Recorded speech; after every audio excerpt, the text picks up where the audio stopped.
গতকালকে দেখলাম এক পিসাব, মাথা গরম, কয় কি, কয় মিজানুর রহমান আজহারি রাসূলুল্লাহ সাল্লাল্লাহু আলাইহি ওয়াসাল্লামকে রাখাল বলছে তার কল্লা যে এনে দিতে পারবে তারে 10 লাখ টাকা পুরস্কার। তো তোর কাছে কি হুদা 10 লাখ টাকাই আছে? আচ্ছা বলেন তো, মিজানুর রহমান আজহারি যেই পর্যায়ে এখন আছে তার কল্লার দাম কি শুধু 10 লাখ? মাথা ঠিক আছে? গাজাখুর কোথাকার। এদের ব্যাপারে কথা বলতে চাই না, কিন্তু মাঝে মধ্যে চিন্তা হয়, তারাই আবার গান বানাইছে নবী রাখালিয়ার বেশে। কি গান? নবী রাখালিয়ার বেশে মা খাদিজার দেশে বকরি চড়াইতেন রাসূল বনে জঙ্গলায়। তো তুই রাসূলের সম্মান দিলি না অসম্মান করলি? শুধু মুহাম্মদ সাল্লাল্লাহু আলাইহি ওয়াসাল্লাম নয়, পৃথিবীতে যত নবীর আগমন ঘটেছে ম্যাক্সিমাম নবীরা রাখালের কাজ করেছে। এটা বুঝতে হইলে মাথা লাগবে, ব্রেন লাগবে। কিসের কাজ করছে? হযরত ইব্রাহিম আলাইহিস সালাম টানা 8 বছর রাখালের কাজ করেছেন। মূসা আলাইহিস সালাম রাখালের কাজ করেছেন।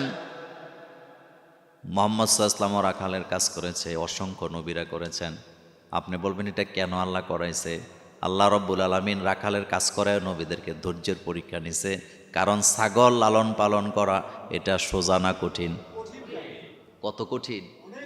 ছাগল একটা পাইল্লা দেখেন, হেতেরে আপনি খাল পার করবেন, হেতে খুঁড়ি এমনভাবে দিব, আপনি তারে টানবেন, হেতে কেবল তোর বাফেরটা খাইও না, তোরটা ফরিও না, যাবে না। ঈশ্বরচন্দ্র বিদ্যাসাগরের গল্প পড়ছিলাম ছোটবেলা, হেতে ছাগলরে পড়াইতে পড়াইতে ঈশ্বরচন্দ্র বিদ্যাসাগর হয়েছে। আপনি চিন্তা করেন ছাগল কি জিনিস। ছাগলে আপনার কথা শোনে? হেতে ঠেকা লাগছে। 10টা ছাগল নিয়ে মাঠে যান, একটা হেদিকে একটা হেদিকে একটা হেদিকে, একটা ক্যা করে একটা ব্যা করে, একটা যা যা দেয় সব কিছুতে মুখ দেয়, যেটা খায় এটা তো মুখ দেয়, যেটা খায় না এটাতেও কি দেয়? রাসূলুল্লাহ সাল্লাল্লাহু আলাইহি ওয়াসাল্লাম তিনি ইহুদির বাড়িতে কুয়া থেকে পানি তোলার চাকরি পর্যন্ত করছে। রাসূল পৃথিবীর মানুষকে কর্মের মর্যাদা শিক্ষা দিয়ে গেছে। রাসূলকে আল্লাহ, রাসূল হচ্ছেন আমাদের জন্য মডেল। আমাদের জন্য কি? রাসূল রাখালের কাজ করে শিখাই দিয়ে গেছে, কাজকে ছোট মনে করবা না। আমি নিজে রাখালের কাজ করেছি। যেই নবী বকরি চড়ায় সেই নবী আবার রাষ্ট্র চালায়। তো এটা বুঝতে হইলে তো মাথা একটু ঠান্ডা রাখা লাগবে রে ভাই।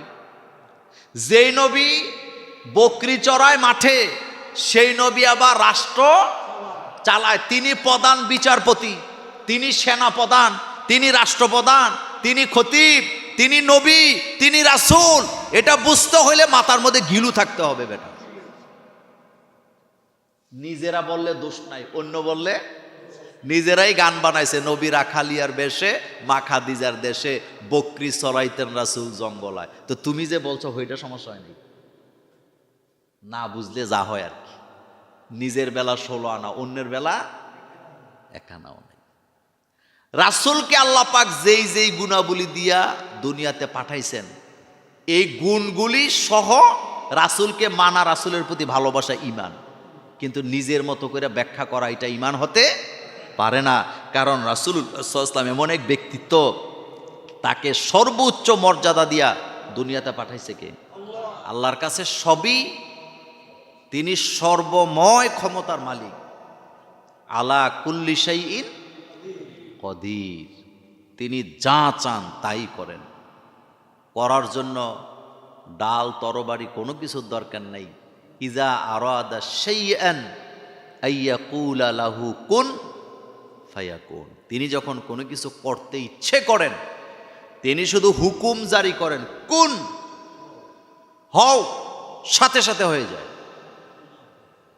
তিনি যখন ধ্বংস করতে চান তখনও এভাবেই ধ্বংস করে দেয়। আপনারা পৃথিবীতে আমেরিকাকে বলেন সুপার পাওয়ার, বলেন না? কিন্তু আসলে কি তারা সুপার পাওয়ার? মোটেও না। সুপার পাওয়ার কথাটাই মানুষের সাথে যায় না। খুলিকাল ইনসানু দাঈফা, মানুষ হলো দুর্বল। আমেরিকা কত দুর্বল গতকালকেও আমরা দেখছি। আমাদের বাংলাদেশে ফায়ার সার্ভিসের লোকেরা আছে, আগুন লাগলে তারা নিবাইতে আসে, তাদেরকে সবাই গালাগালি করে, কয় বিদেশিরা এমনি নিবায় হেমনি নিবায়। কিন্তু গতকালকে আপনারা দেখছেন ক্যালিফোর্নিয়ার একটা শহর, একটা নগর জলে ছাই হয়ে গেছে, তারা অসহায়, তাকিয়ে দেখা ছাড়া কিচ্ছু করতে পারেনি। ধরাটা কার?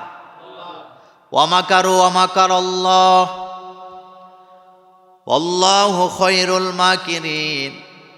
আল্লাহ বলেন তারা যত ষড়যন্ত্র করুক না কেন, আমি আল্লাহর কাছে সকল ষড়যন্ত্রের খবর আছে। ষড়যন্ত্রকারীরা জমিনে বসে ষড়যন্ত্র করে, আর আল্লাহ রব্বুল আলামিন আরশে আজিমে বসে সেই ষড়যন্ত্রের জবাব দেয়। ডোনাল্ড ট্রাম্প নাম শুনছেন? একটা জুয়ারি, পৃথিবীর সবচেয়ে বড় জুয়ারি হলো ডোনাল্ড ট্রাম্প। কয়েকদিন আগেও বলছে গাজাকে নাকি জ্বালায়া পোড়ায় শেষ করে দিবে। আল্লাহকে অপেক্ষা কর, তোর জন্য জ্বালানি অপেক্ষা করতেছে। দেখাই দিছে কে? যুগে যুগে এইভাবেই দেখাইছে। কাউমে লুতের লোকগুলা নবী লুতের কথা শোনে না, প্রত্যেক দিন গান বাজনার আয়োজন করে, উলঙ্গ হয়ে নাচানাচি করে। লুত আলাইহিস সালাম যায় বারবার বলে এগুলো করো না, আল্লাহ বরদাস্ত করবে না, রাগান্বিত হলে গজব দিবে। কয় তোমার আল্লাহ কবে গজব দিবে? আমরা তো এটি যুগ যুগ ধরে চালায়া যেতেছি। বারবার নিষেধ করার পরেও সমাজের লোকেরা তো তার কথা শোনেই নাই। যে স্ত্রী নিয়ে গড় করে সেই স্ত্রীও তার কথা শোনে নাই। রাতের বেলা আল্লাহ পাক বলেন জিবরাইল যাও, জমিনটাকে উল্টায়া দাও। জমিনটাকে, সোজা কথা, জমিন উল্টায়া দাও। একটা হলো ভূমিকম্প দাও, আরেকটা হলো জমিন রে উল্টাও। কার দে কাউমে লুতেরা জের উ জবর। কাউমে লুতকে জের জবর করো, জের থাকে নিচে, জবর থাকে, তার মানে উলট পালট করে দাও। জিবরাইল আমিন বলতেছেন আল্লাহ এখানে তো কিছু ভালো মানুষও ছিল। আল্লাহ বলেন যে সমাজের ভালো মানুষেরা খারাপ কাজে বাধা দেয় না, তাদেরকেও বাঁচায় রাখতে আমি চাই না, তাদেরকে শুদ্ধা উল্টায় দাও। কারণ তারা তো বাধা দেয় না, অন্যায়ের কি করে না, উল্টাও। জমিনকে উল্টায় দিছে। তাফসির ইবনে কাসিরে আসছে, কাছাকাছি জনপদের লোকেরা সেখানে যে সকালবেলা সমুদ্র দেখতে পাইছে। এখানে কোনো গ্রাম ছিল, কাউম ছিল, তার কোনো চিহ্ন তারা খুঁজে পায় নাই। কে করছে কাজটা? গতকালকে ক্যালিফোর্নিয়াতে আগুন লাগলো, দাবানলের আগুন। দাবানল কে তৈরি করেছেন? আল্লাহ বুঝাইছে তোরা কত দুর্বল। দুর্বল মানুষ নিজেদেরকে সবল দাবি করা, এটা আল্লাহ পছন্দ করেন না। কারণ অহংকার হলো আল্লাহর চাদর। এভাবেই করেই যোগে যোগে জালিম কাউমদেরকে শাস্তি দিছেন কে? যোগে যোগে আল্লাহ এভাবেই শাস্তি দিছে। কিন্তু এই শাস্তি থেকে মোমেনরা শিক্ষা নেয়, কিন্তু কাফেররা শিক্ষা নেয় না। আপনারা যাদের বয়স আপনাদের হয়েছে 60 বছর 50 বছর, তারা বলেন তো জীবনে কত অত্যাচারী মানুষ আপনারা দেখছেন, তারা কি আছে না গেছে? তাদের মৃত্যুগুলা ভালো মৃত্যু হয় নাই, তাদের মৃত্যু হয়েছে ভয়ানক মৃত্যু, ভয়ানক মৃত্যু হয়েছে। সুতরাং মানুষকে কষ্ট দিয়ে মানুষ কখনো শান্তিতে থাকতে পারে না। এই ব্যাপারে কথাটা বললাম। নাম্বার 2, আজকে আমরা রাসূল করিম সাল্লাল্লাহু আলাইহি সাল্লামের মেরাজের উপরে আলোচনা শুনবো। ধারাবাহিক 3টা পর্বে আলোচনা করব ইনশাআল্লাহ। রাব্বুল আলামিন তার হাবিবকে মেরাজে নিয়ে গেছেন। সুবহানাল্লাযী আসরা বিআবদিহি লাইলাম মিনাল মাসজিদিল হারামি ইলাল মাসজিদিল আকসা আল্লাযী বারাকনা হাওলাহু লিনুরিয়াহু মিন আয়াতিনা ইন্নাহু হুয়াস সামিউল বাসীর। আল্লাহ পাক বলেন তিনি পবিত্র সত্তা, যিনি তার বান্দাকে ভ্রমণ করিয়েছেন রাতের কিছু অংশে মিনাল মসজিদিল হারাম, মসজিদে হারাম থেকে ইলাল মসজিদিল আকসা, মসজিদ আকসা পর্যন্ত। দেখেন, মক্কা থেকে জেরুজালেম নিয়ে গেছে। কোথায় মক্কা, কোথায় জেরুজালেম। উম্মে হানির ঘরে রাসূল সাল্লাল্লাহু আলাইহি ওয়াসাল্লাম ঘুমায় আছে। জিবরাইল আমিন এসে রাসূলকে জাগালেন, জমজমের কাছে নিয়ে গেলেন। রাসূলের সিনা মোবারককে ফাঁক করে সেখান থেকে সব কিছু বের করে জমজমের পানি দিয়া দৌত কইরা আবার জাগা মতো রেখে দিয়া রাসূলকে নিয়ে জিবরাইল আমিন রওনা দিছে। রাসূল বলেন বোরাক আসছে। আমি বোরাকে চড়ে বসলাম, চোখের পলকের মধ্যে বোরাক মক্কা থেকে জেরুজালেম চলে গেছে। কোথায় চলে গেছে? বোরাক। এই বোরাক নিয়ে আমাদের দেশে কুসংস্কার আছে। কিছু কিছু মানুষের ঘরে দেখবেন বোরাকের ছবি। তো বোরাকটা কেমন? গলার নিচটা হইলো ঘোড়ার মতো, উপরটা হইলো মহিলার মতো। তা আচ্ছা বলেন তো, আল্লাহ বুদয় আল্লাহ রব্বুল আলামিন বোরাক বানাইছে? বোরাক শব্দটি আসছে বারকুন থেকে। বিজলি মারে না, এই বিদ্যুৎ চমকায় যেটা আকাশে, এটাকে বলা হয় বারকুন। কি বলা হয়? বারকুন শব্দের অর্থ হলো বিদ্যুৎ, যেটা আকাশের মধ্যে চমকায়। তা আল্লাহ পাক এখানে ওই শব্দটাই ব্যবহার করে, মূলত গতিবিধি বোঝানো হয়েছে। অর্থাৎ বিদ্যুতের গতি যেমন, ঠিক এর চাইতে আরো কঠিন ভয়ানক গতিতে বোরাক দিয়ে রাসূলুল্লাহ সাল্লাল্লাহু আলাইহি ওয়াসাল্লামকে মক্কা থেকে আল্লাহ জেরুজালেম নিয়ে গেছে। ক্ষমতাটা কার? আল্লাহ পাকের। রাসূল করিম সাল্লাল্লাহু আলাইহি ওয়াসাল্লাম মেরাজে গেছেন মক্কা থেকে। আল্লাহ রাব্বুল আলামিন তো আকাশে নিয়ে যেতে পারতেন, কিন্তু নেয় না। আগে নিছে কোথায়? জেরুজালেমে, মসজিদে আকসায়। অনেকগুলা কারণ ছিল, তার ভিতরে একটা কারণ ছিল রাসূলুল্লাহ সাল্লাল্লাহু আলাইহি ওয়াসাল্লাম তার মেরাজের সত্যতা যাতে মানুষকে বুঝাতে পারেন, এই জন্য ডাইরেক্ট আসমানে না নিয়ে রাসূলুল্লাহকে জেরুজালেম নিয়ে গেছে কে? চোখের পলকে চলে গেছে। একটা কথা মনে রাখবেন, রাসূলুল্লাহ সাল্লাল্লাহু আলাইহি ওয়াসাল্লামের মেরাজটা সশরীরেই হয়েছে। কি শরীরে হয়েছে? স্বপ্নে হয় নাই, চিন্তার মধ্যে হয় নাই, কল্পনার মধ্যেও। রাসূলের মেরাজ হয়েছে সশরীরে। আর এটা ঘটাইছেন কে? আল্লাহ পাক।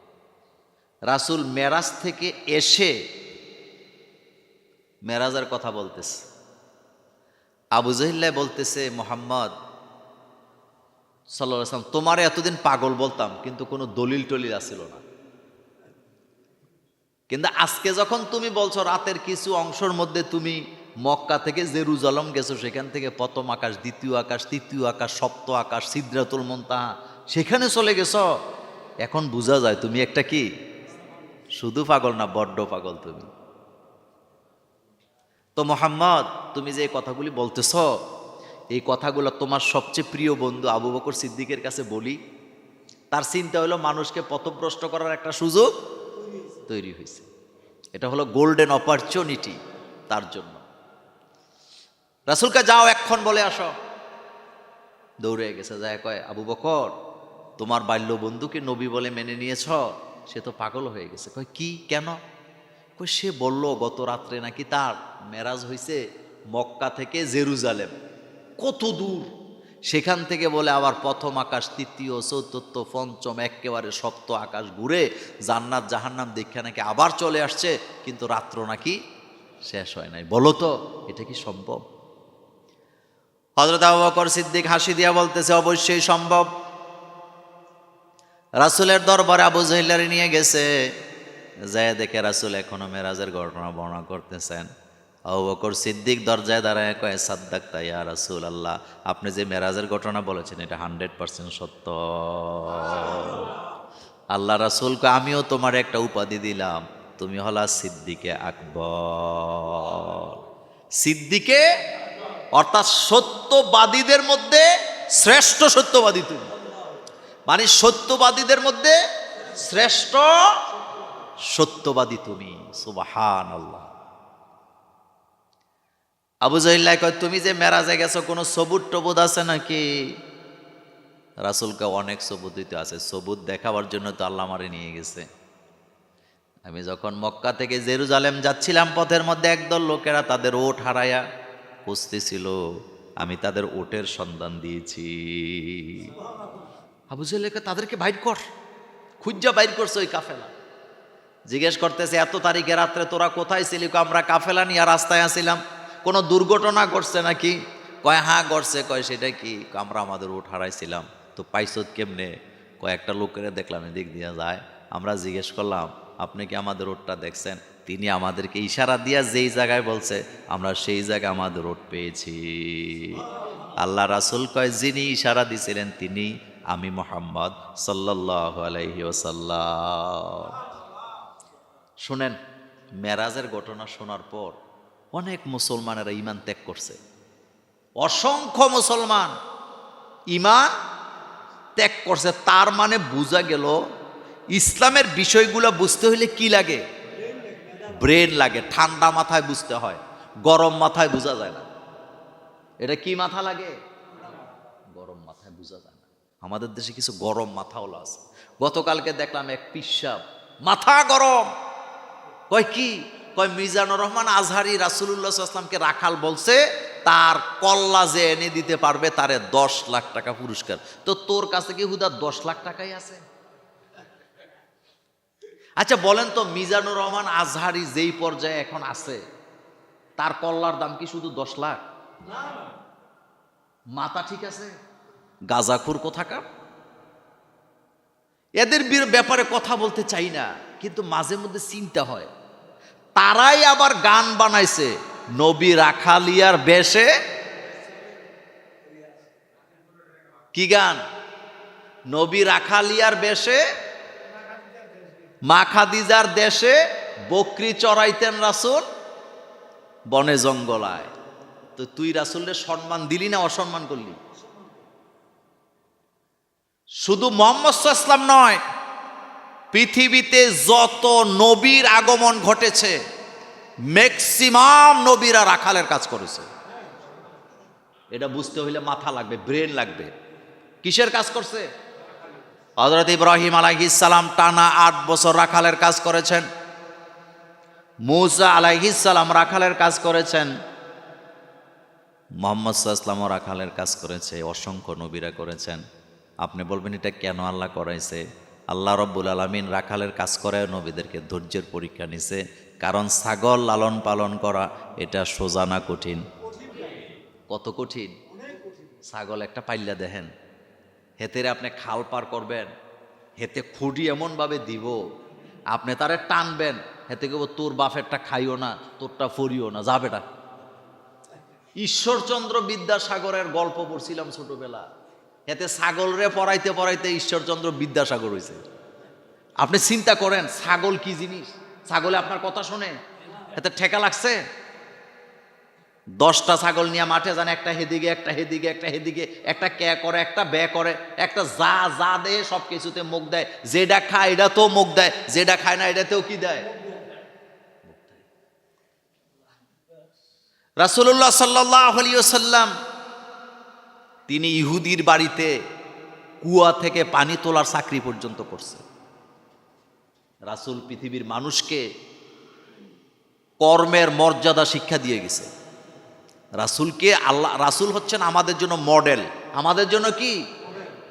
রাসূল রাখালের কাজ করে শিখিয়ে দিয়ে গেছে, কাজকে ছোট মনে করবা না।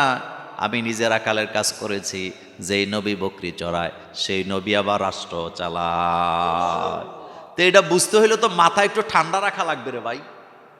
যেই নবী বকরি চড়ায় মাঠে সেই নবী আবার রাষ্ট্র চালায়। তিনি প্রধান বিচারপতি, তিনি সেনা প্রধান, তিনি রাষ্ট্রপ্রধান, তিনি খতিব, তিনি নবী, তিনি রাসূল। এটা বুঝতে হইলে মাথার মধ্যে গিলু থাকতে হবে বেটা। নিজেরা বললে দোষ নাই, অন্য বললে নিজেরাই গান বানাইছে নবী রাখালিয়ার বেশে মা খাদিজার দেশে বকরি চড়াইতেন রাসূল জঙ্গলায়। তো তুমি যে বলছো ওইটা সমস্যা হয়নি, না বুঝলে যা হয় আর কি। নিজের বেলা 16 আনা, অন্যের বেলা 1 আনাও নাই। রাসূলকে আল্লাহ পাক যেই যেই গুণাবলী দিয়া দুনিয়াতে পাঠাইছেন এই গুণগুলি সহ রাসূলকে মানা, রাসূলের প্রতি ভালোবাসা ঈমান। কিন্তু নিজের মতো করে ব্যাখ্যা করা এটা ঈমান হতে পারে না। কারণ রাসূলুল্লাহ সাল্লাল্লাহু আলাইহি ওয়াসাল্লাম এমন এক ব্যক্তিত্ব, তাকে সর্বোচ্চ মর্যাদা দিয়া দুনিয়াতে পাঠাইছে কে? আল্লাহ। রাসূলের উপরে আর কেউ দুনিয়াতে মানুষ আছে? কোন নবী রাসূল আল্লাহ পাক মর্যাদা দিয়েছেন। তো আমি বলতেছিলাম রাসূলুল্লাহ সাল্লাল্লাহু আলাইহি ওয়াসাল্লাম একমাত্র নবী যাকে মেরাজ করাইছে কে?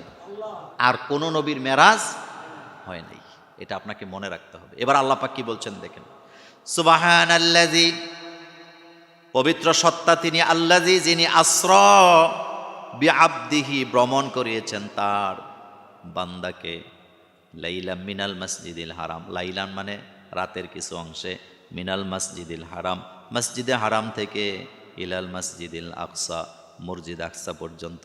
আল্লাহ রাসূল বলেন আমি বরাক নিয়ে মসজিদ আকসার সামনে গেলাম, যাই দেখলাম একটা রড, ওই রডের সাথে আমার বরাকটাকে টাইট করে আমি বাঁধলাম, আমি অজু করলাম, আমি মসজিদে ঢুকলাম।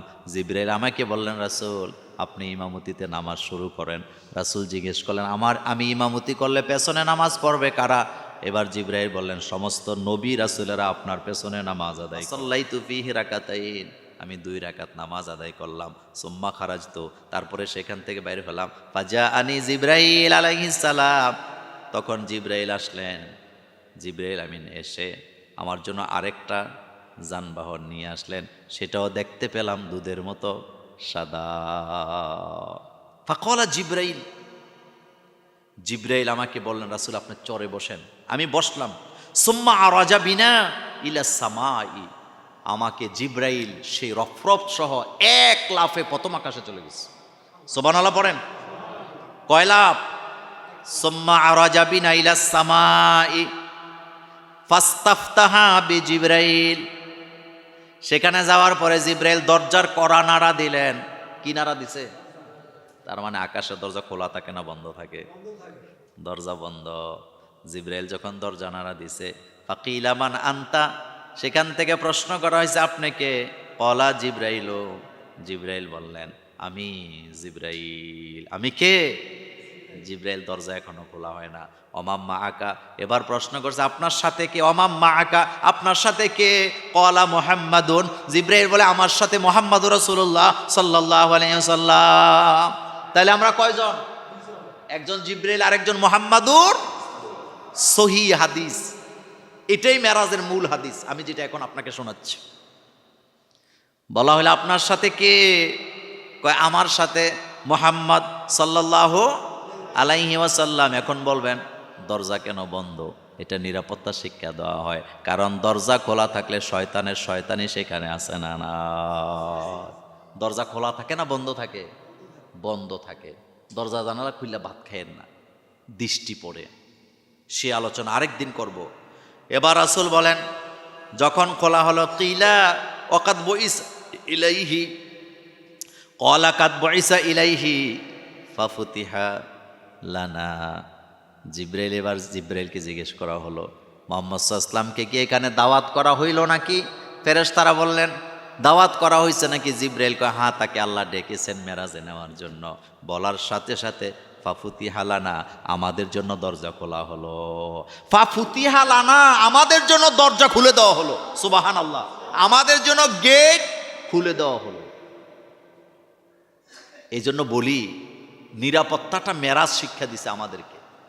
মেরাজের শিক্ষা অনেকগুলো শিক্ষা আছে, আমি একটা জুমাতে একাধারে সেগুলো বলবো। শোনেন, বাছাই করা লোক যেখানে ঢুকে সেখানে ফিতনা হওয়ার কোনো সম্ভাবনা থাকে না, কিন্তু গণহারে ঢুকতে দিলে সমস্যা আছে না নাই?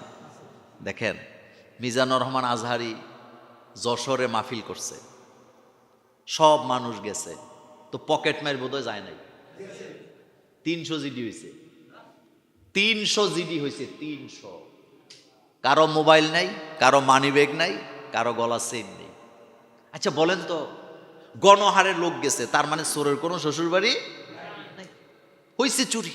এখানে আজহারির কি কোনো দোষ আছে? না, জনগণ ঢুকছে গণহারে, যে পারছে। এখানে হিন্দু, বৌদ্ধ, খ্রিস্টান, চোর, বাটপার, হাইজেকার, ভালো মানুষ, মুসল্লি সবাই কি গেছে। কিন্তু কুমিল্লা টাউন হলে একটা মিটিং হয়েছে, আপনাদের মনে আছে কিনা? বাছাই করা লোক ঢুকাইছে, কোরআনের কর্মী ছাড়া যাওয়ার কোনো অনুমতি নাই। ঈদগার ময়দানে হাজার হাজার মহিলারা গেল, কারো একটা চেইনও হারাইলো না। আবার কি বলে টাউন হলে হাজার হাজার লোক, আমিও তো সেখানে ছিলাম, একটা মোবাইলও হারাইলো না। উল্টা ঘোষণা দেওয়া হয়েছে গেটের কাছে 8টা মোবাইল পাওয়া গেছে, উপযুক্ত প্রমাণ দিয়ে নিয়ে যাবেন। আমি বুঝাইলাম বাছাই করা লোক যেখানে থাকে সেখানে গ্যাঞ্জাম হওয়ার সম্ভাবনা নাই। আমার কলিজার বেয়ারা রাসূল বলেন পাপতি হালান, আমাদের জন্য দরজা খোলা হলো। বা ইজা আনা বি আদম, আমরা সেখানে যাইয়া আদম নবীকে দেখতে পেলাম। কোন নবী?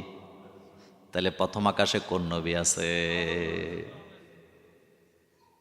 আমি যখন গেলাম আমাকে আদম আলাইহিস সালাম ডাক দিয়েছে, বৎস এদিকে আসো। আমি গেলাম, আদম নবী আমার জন্য দোয়া করলেন। সুবহানাল্লাহ পড়েন। কি করলেন? দোয়া করলেন। সুম্মা আরাজা বাইনা ইলা সামাই সানি, আমি আদমের কাছে যখন গেলাম, আদম আলাইহিস সালামের কাছে যাইয়া দেখলাম আদমের ডান পাশে হাজার হাজার লক্ষ লক্ষ রূহ, বাম পাশে হাজার হাজার রূহ সন্তান। আমি জিজ্ঞেস করলাম, জিবরাইল, আদমের ডান পাশে কারা, বাম পাশে কারা? জিবরাইল আমাকে বললেন, রাসূল গো, আদম আলাইহিস সালামের ডান পাশে তার ওই সন্তানেরা যারা নেককার, যারা জান্নাতি, আর বাম পাশে ওই সমস্ত লোকেরা বদকারেরা, যারা জাহান্নামী। তাইলে বোঝা গেল যারা ডানপন্থী তারা জান্নাতি, যারা বামপন্থী তাদের কপালে জাহান্নাম আছে না নাই? চিৎকার দিয়ে বলেন, আমরা ডানপন্থী না বামপন্থী? কোনো সন্দেহ আছে? দুনিয়ার সব নবীরা ছিল ডাইনপন্থী, খাওয়া লাগে ডাইন হাতে, কাজ করা লাগে ডান হাতে, আর আমাদের দেশে রাজনীতিবিদরা বলে হয়ে গেছে বামপন্থী। তোর মাথা ঠিক আছে বেটা? ডাইনে না বামে? ডাইনটা আগে চলে না বামটা আগে চলে? ডাইন আগে চলে, ডান ডান। হযরত ইব্রাহিম আলাইহিস সালাম যখন মূর্তি ভাঙতে গেছিলেন, প্রথমে কোন হাত দিয়ে থাপ্পড় দিছে?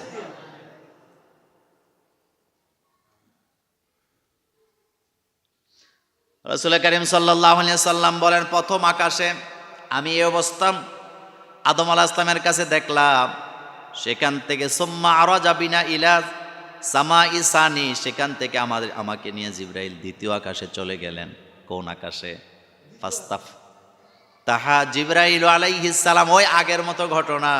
সেখানে যখন আমরা গেলাম, যায় দেখলাম এবার দ্বিতীয় আকাশে যাইয়া আমাদের সাথে সাক্ষাৎ হলো হযরতে ঈসা নবী এবং হযরতে ইয়াহইয়া আলাইহিস সালাম এবং জাকারিয়া আলাইহিস সালামের সাথে আমাদের দেখা হয়ে গেল। আমরা দেখতে পেলাম সেখানে। আমার কলিজার ভাইরা, রাসূল সাল্লাল্লাহু আলাইহি ওয়াসাল্লামের মেরাজটাই হলো আল্লাহ পাক তাকে নিজের চোখে নিদর্শনগুলা দেখাচ্ছেন। কি দেখাচ্ছেন? নিদর্শন। কোথায় কি আছে, জান্নাত জাহান্নাম, রাসূল নিজের চোখে দেখে তারপরে দুনিয়াতে আসছে। কারণ শোনা কথা দেখা কথা দুইটা এক জিনিস। রাসূল যেন তার উম্মতকে জান্নাত জাহান্নামের বর্ণনাগুলা নিজের মতো করে স্পষ্টভাবে বর্ণনা করতে পারেন, সেজন্য আল্লাহ নিজের চোখ দিয়ে দেখাইয়া দিলেন। কবি বলেছেন, শানিদা কায় বুয়াদে মানেন দেদিদা, শানিদা কায় বুয়াদে মানেন দেদিদা, তোরা দিদা ও ইউসুফরা শানিদা। শোনা কথা দেখা কথা কখনো এক হয় না। যেটা দেখে সেটা যত সুন্দর করে বর্ণনা করা যায়, শোনা কথা সেভাবে বর্ণনা করা যায় না। দ্বিতীয় আকাশে হযরতে ইয়াহইয়া হযরতে ঈসা নবীর সাথে দেখা হলো। রাসূল বলেন, 3 নাম্বার আকাশে যাওয়ার পরে হযরতে ইউসুফ আলাইহিস সালামের সাথে আমার দেখা হলো। 4 নাম্বার আকাশে হযরতে ইদ্রিস আলাইহিস সালামের সাথে দেখা হলো। 5 নাম্বার আকাশে হযরতে হারুন নবীর সাথে দেখা হলো। 6ষ্ঠ নাম্বার আকাশে হযরতে মূসা আলাইহিস সালামের সাথে আমার দেখা। সর্বশেষ 7ম আকাশে যখন গেলাম, হযরতে ইব্রাহিম নবীর সাথে দেখা। কোন নবী? ইব্রাহিম নবীরে যখন দেখছে, যায় দেখে হাজার হাজার বাচ্চারা ইব্রাহিম আলাইহিস সালামের চতুর্পাশে বসা। এবার জিজ্ঞেস করতেছে জিবরাইল, এই লোকটার চেহারা তো আমার মতো। রাসূল বলে, আমি যখন ইব্রাহিম আলাইহিস সালামকে দেখলাম, আমি তাকায় দেখি আমার চেহারা আর ইব্রাহিম আলাইহিস সালামের চেহারা একরকম। মুহাম্মদ সাল্লাল্লাহু আলাইহি ওয়াসাল্লামের চেহারা আর কোন নবীর চেহারা এক? তিনি আমাদের কি হয়? আরো জোরে বলেন। জাতি। আসতে বলেন কেন? জোরে বলেন। কোনো সন্দেহ আছে? এটা ঠিক করছে কে? এটা আল্লাহ ঠিক করে দিচ্ছে। মিল্লাতা আবিকুম, এটা তোমাদের মিল্লাতের আব্বা ইব্রাহিম নবী। মা আয়েশা বলেন, রাসূলের সাথে আমি রাগ করতাম, রাসূল বুঝে যেত। আল্লাহ রাসূলকে, আয়েশা তুমি আমার সাথে রাগ করলে আমি বুঝি। রাসূল বলেন, আয়েশা কিভাবে বুঝো? আয়েশা বলতেছে, রাসূল আমি যখন রাগ করি আপনি আমার রাগ বুঝে ফেলেন। আয়েশা বলতেছে, রাসূল গো কিভাবে বোঝেন? রাসূল কয়, তুমি যখন আমার সাথে রাগ করে থাকো তখন বলো ইব্রাহিমের আল্লাহ আমাদের প্রতি রহম করুক, আর যখন খুশি থাকো তখন বলো মুহাম্মদ সাল্লাল্লাহু আলাইহি ওয়াসাল্লামের আল্লাহ আমাদের প্রতি রহম করুক। তার মানে যখন রাগ করে থাকে তখন কোন নবীর নাম নেয়? হ্যাঁ, এই তো বুঝছেন। আর যখন খুশি থাকে তখন মুহাম্মদ সাল্লাল্লাহু আলাইহি ওয়াসাল্লামের নাম নেয়। কথা কি বুঝে আসছে? রাসূল সাল্লাল্লাহু আলাইহি ওয়াসাল্লাম এর স্ত্রীদের সাথে রাসূলের খুনসুটি হইতো নাকি হইতো না? হইতো। আপনি সুনানে আবু দাউদের হাদিসগুলো পড়বেন। স্বামী স্ত্রী যেখানে মান অভিমান আছে এটা থাকবেই, এটা থাকবেই। এটা না থাকলে ভালোবাসা আছে নাকি? নাই। এটা সুন্দর হয় না, সেই ব্যাপারে আরেকদিন বলবো। তাইলে সপ্তম আকাশে কার সাথে দেখা হয়েছে? ইব্রাহিম। আর 6 নম্বর আকাশে দেখা হয়েছে মুসা আলাইহিস সালামের সাথে। কার সাথে? মুসা আলাইহিস সালাম। মুসা আলাইহিস সালাম আমার জন্য দোয়া করে দেন। সব নবীরা আমার জন্য কি করলেন? রাসূল বলেন, সপ্ত আকাশে প্রত্যেক নবীরা আমাকে সালাম কালাম কৌশল বিনিময় করার পর আমাকে বাইতুল মামুরে নিয়ে যাওয়া হলো। সেখানে যেয়ে দেখলাম প্রত্যেকবার 70,000 ফেরেশতারা 2 রাকাত নামাজ আদায় করে। বাইতুল মামুর একটা কিসের নাম? ফেরেশতাদের মসজিদ। বলেন কার মসজিদ? যেই ফেরেশতা 2 রাকাত নামাজ পড়ে বাইর হয় ওই ফেরেশতা কিয়ামতের আগে আর ওই মসজিদে ঢোকার পারমিশন। তাহলে বুঝেন ফেরেশতা কত বানাইছে আল্লাহ, কত ফেরেশতা আল্লাহ বানাইছে প্রত্যেকটা মানুষের। আমরা যখন মায়ের পেটে আসি, বাচ্চা মায়ের পেটে আসার সাথে সাথে ওই বাচ্চার জন্য আল্লাহ একজন ফেরেশতা নিযুক্ত করেন। যতক্ষণ বাচ্চা ডেলিভারি না হয়, বুখারীর হাদিসে রাসূল বলছেন ততক্ষণ পর্যন্ত ওই বাচ্চাকে ফেরেশতা পাহারা দেয়। আর প্রত্যেকটা মানুষের সাথে কন্টিনিউ 5 জন করে ফেরেশতা আছে। কয়জন?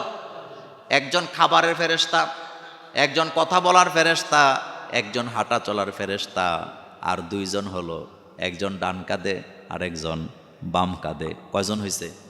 কয়জন? একজন হইল কি খাবার, খাবার যে খান এমনি এমনি আপনি খাবার খাইতেছেন, চাবাইতেছেন, গিলতেছেন, আপনি মনে করতেছেন নিজে নিজে সব হচ্ছে না, আল্লাহ ফেরেশতা নিযুক্ত করে রয়েছে।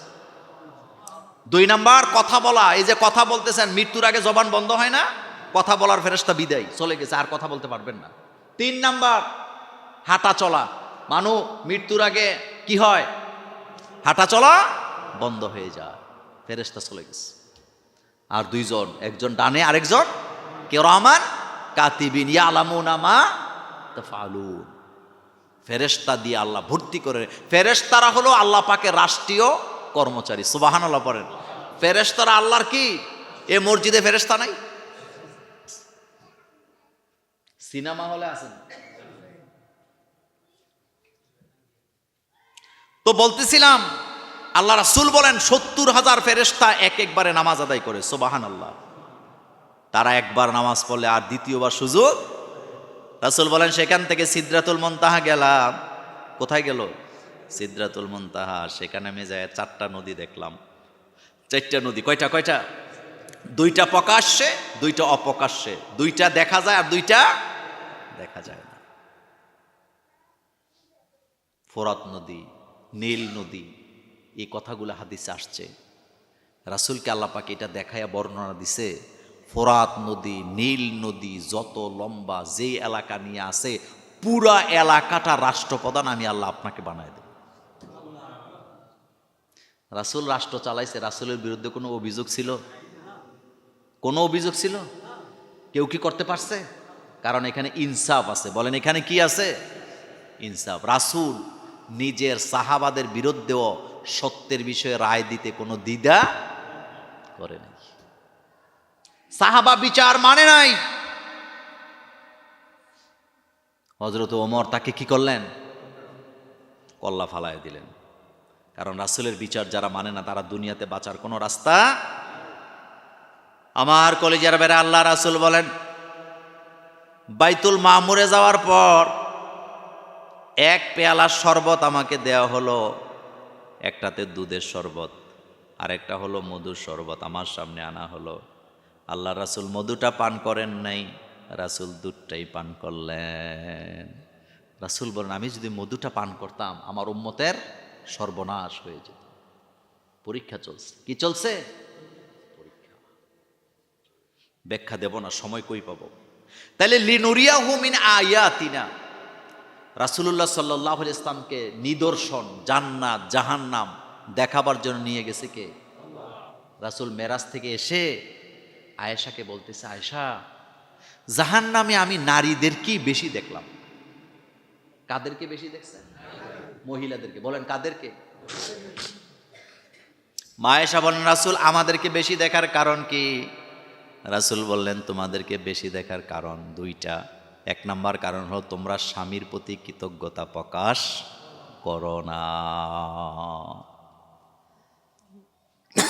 একজন স্বামী কত কষ্ট করে কামাই করে তার স্ত্রীকে বাচ্চাদেরকে লালন পালন করে, এটা লাখের মধ্যে একজন মহিলাও হৃদয় থেকে অনুভব করে না, বরং আরো চোখ রাঙ্গায় কবে এটা আপনার দায়িত্ব, বলে কিনা? আরেকটা কথা বারবার বলে দেখবেন, কবে আমি দেখে আর কি আপনার কাছে টিকে আছি, বলেনি? আমি দেখে আপনার সংসার করি, আমি দেখে টিকে আছি। কত বড় জঘন্য কথা! অথচ রাসূল বলতেছেন তোমার স্বামী তোমার জন্য এতটাই গুরুত্বপূর্ণ, আল্লাহ ছাড়া কাউকে সেজদা দেওয়া যায় না। যদি যাইতো আমি নারীদেরকে হুকুম করতাম তারা যেন স্বামীর পায়ে সেজদা দিয়ে পড়ে থাকে। রাসূল বললেন তোমাদের নারীদের মধ্যে অকৃতজ্ঞ, স্বামীর কৃতজ্ঞতা প্রকাশ করে না। স্বামীর কৃতজ্ঞতা যদি প্রকাশ করত, নারীরা বিনা হিসাবে জান্নাতে চলে যেত। রাসূল বলেন, আয়েশা, কারণ দুইটা। বলেন কয়টা? এক নাম্বার কারণ হলো তোমরা স্বামীর প্রতি কি থাকো না? কৃতজ্ঞতা প্রকাশ করো না। আর দুই নাম্বার কারণ, তোমরা কথায় কথায় মিথ্যা কসম করে। মহিলারা অভ্যাস এটা আছে না? আল্লাহরও শুকরিয়া করে না। মাল্লাম ইয়াশকুরুন নাস লাম ইয়াশকুরুল্লাহ। রাসূল বলছেন যারা মানুষের শুকরিয়া করলো না তারা আল্লাহরও শুকরিয়া করে না। আচ্ছা বলেন তো, নারীরা জান্নাতে যাওয়া সহজ না কঠিন? সহজ করছে কে? পুরুষের যাওয়া অনেক কঠিন, কিন্তু নারীদের জন্য জান্নাতের রাস্তা একদম সহজ। কিন্তু সহজ পাইয়াও যেতে পারবে না, যেতে পারবে না, এক ভয়ানক ব্যাপার। তো আমার কলিজার ভাইয়ারা, আগামী জুমাতে আমি রাসূল করিম সাল্লাল্লাহু আলাইহি ওয়াসাল্লামের মেরাজে রাসূল কি কি দেখলেন এই ব্যাপারে গুরুত্বপূর্ণ কিছু পয়েন্টে আলোচনা করব ইনশাআল্লাহ। এখানে কয়েকটা প্রশ্ন আছে, আমি দিচ্ছি। প্রথম প্রশ্ন হবে, গুগলে ঢুকলে এখনো পাবেন রাসূল যেই জায়গায় তার বোরাকটা বাঁধছিলেন ওই জায়গাটা এখনো নির্দিষ্ট করা আছে। রাসূল বলেন 2 রাকাত নামাজ আদায় করে আমি সেখান থেকে বের হলাম। আমার জন্য এবার নতুন আরেকটা যানবাহন আনা হলো, যেটার নাম রফ। রফ আমি সেটাতে চললাম, দুধের মতো সাদা, দুধের মতো সাদা। আমি সেটাতে চড়ে বসলাম, এক লাফে প্রথম আকাশে চলে গেছে। জমিন থেকে প্রথম আকাশের রাস্তা হলো 550 বছর অথবা 500 বছরের রাস্তা। কয়শো বছরের রাস্তা? 500 বছর। এই 500 বছরের গতিকে তাফসীরবিদরা বলেছেন এটা কোনো স্পিরিট, এটা নৌকা যানবাহনের স্পিরিট বোঝানো হয় না, আলোর গতি বোঝানো হয়েছে। আপনারা যেটাকে আকাশ বলেন, এত কাছে আকাশ না। আলোর গতিতে যদি আপনি আকাশে যেতে চান 500 বছর সময় লাগবে। আলোর গতি প্রতি সেকেন্ডে 1,86,000 মাইল। বলেন 1 লক্ষ, প্রতি সেকেন্ডে 1,86,000 মাইল আলো যায়। সূর্যের তাপ যেটা আলো আসে। আর আপনি যদি জমিন থেকে প্রথম আকাশে এই গতিতে যেতে চান 500 বছর লাগবে। রাসূল বলেন আমি মেরাজ করে এসেও দেখলাম ঘরের শিকলটা এখনো নড়তেছে, দরজার শিকল, যেই জায়গায় অজু করলাম অজুর পানিগুলো এখনো গড়াচ্ছে। এটা বুঝতে হইলে কি লাগবে? মেধা। মেধা, ঠান্ডা মাথা লাগবে। গরম মাথা দিয়ে কিছু বোঝা যায়? মাথা যদি গাজাগুড়ি হয় এটা দিয়ে কিছু বোঝা যাবে? বোঝা যাবে না।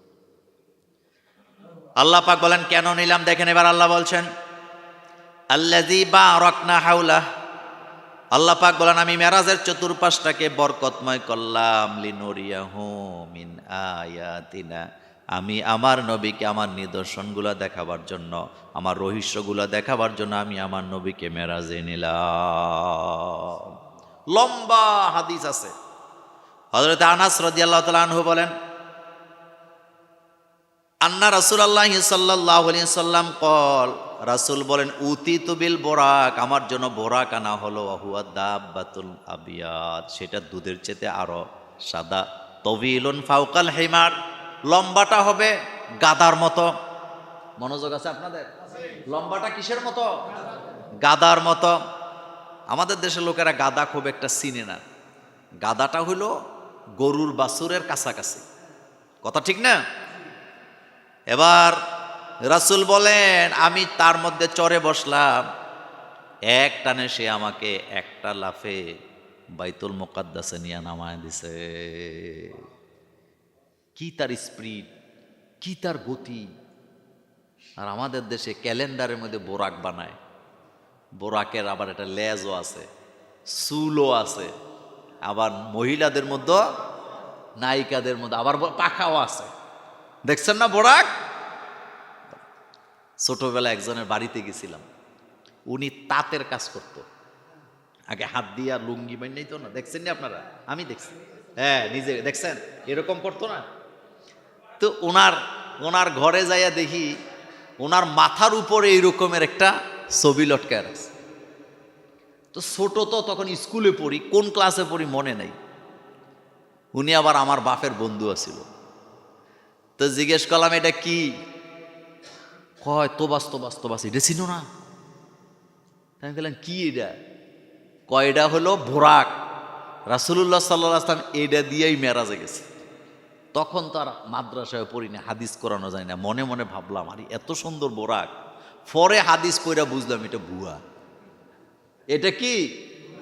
ভুয়া। রাসূল সাল্লাল্লাহু আলাইহি ওয়াসাল্লাম মেরাজে যাবেন এরকম নোংরা টাইপের বোরাক আল্লাহ দেয় নাই। বোরাকটা কেমন ছিল রাসূল বললেন এটা ওহুয়া দাব্বাতুন আবিয়াদ, সেটা এত সাদা, দুধের মতো ধবধবে সাদা। সুবহানাল্লাহ, দুধের মতো ধবধবে সাদা। তবিলুন, লম্বাই ছিল, ফাওকাল হেমার, গাদার মতো, মানে খচ্চর যেটাকে বলে, এটার মতো কি ছিল? রাসূল কারীম সাল্লাল্লাহু আলাইহি ওয়াসাল্লাম লম্বা হাদিস পুরাটা বলতে পারবো না, যতটুকু যাওয়া যায়। আল্লাহ রাসূল বলেন আমি সেখান থেকে প্রথম আকাশে গেলাম।